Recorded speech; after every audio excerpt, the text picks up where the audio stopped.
Iqela laseMpuma Koloni iBizana Pondo Chiefs ziintshatsheli zeABC Motsepe League zalonyaka. La maqela avene amandla kwisiqingatha sokuqala lingekho livuma ukugoba uphondo. Kuyiwe Kevin ngembandi yesikhova macala.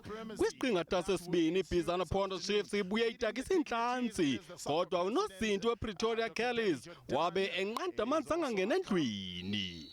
U-Innocent Ngcobo ufake inqaku lePondo Chiefs kwibhola entle emva kokudlalwa kakubi kukamlungisi Mdwebu.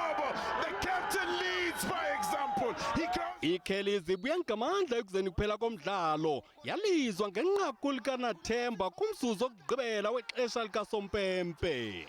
iBizana Pondo Chiefs iphumelele ngamanqaku 5-4 emva kokuba unozinti weliqela umbongeni Mzimela evala ibhola yePretoria Callies kwi-sudden death yepenalthi.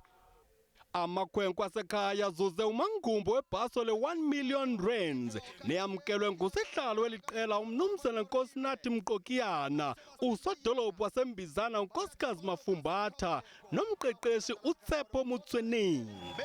Kwiindaba zeSABC ndinguJoe Manciya.